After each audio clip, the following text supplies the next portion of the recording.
ये जर्नलिंग का जो है ये मैं लास्ट 3 ईयर से कर रही हूँ। लेकिन राइट। मुझे तो जब मैं देखती हूँ मैं कुछ इश्यूज में अभी भी एक ही तरह का पैटर्न लिखती जा रही हूँ और ठीक है उसमें जी। एक दफा मैं भूल जाती हूँ, मतलब वो रिफ्लेक्टिव कि मतलब अपना बिहेवियर चेंज करूँ, लेकिन राइट। वो नहीं हो रहा। राइट। तो इसमें मैं मतलब क्या गलती क्या कर रही हूँ या समझ नहीं रही हूँ, ये चीज मुझे थोड़ा-सा अगर आप एक्सप्लेन कर सकें। मेरी गुजारिश ये होगी जी कि एक दफा ये जो टॉपिक है ना जी पूरा, यानी एक दफा उसको देख लें।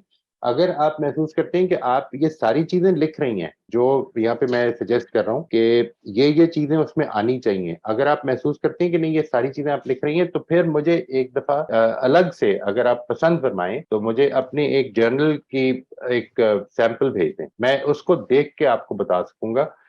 इसके बगैर मुश्किल है। मैं जो चीज अर्ज कर रहा हूँ उसमें बड़े असेंशियल एलिमेंट्स हैं, यानी जिधर गलती हो जाए उधर आपने अपने आप को सजेस्ट भी करना है और इसको लिखना है कि मैं आइंदा ये कोशिश करूंगी। This is how I can improve my thoughts, क्योंकि अल्टीमेटली आप जो नहीं हो पाएगा आपसे वो ये है कि या तो आपकी थॉट्स आपके कंट्रोल में नहीं आ रही, you are being swayed by an automatic thought, और उसको हमने एक कॉन्शियस थॉट बनाना है, और या फिर कोई फीलिंग्स हैं जो किसी मेंटल पैटर्न की वजह से। So if you can just try it out, आप इसको एक दफा एक नजर देख लीजिएगा, ये जो मैंने आज आपसे शेयर किया है। अगर आप महसूस करते हैं कि नहीं ये सारी चीजें जो इसमें लिखी हुई हैं वो आप लिख रही हैं, तो फिर मुझे एक दफा अपनी एक जर्नल एंट्री, अपनी सैंपल जर्नल एंट्री भेज दीजिएगा। इंशाल्लाह we can talk about it.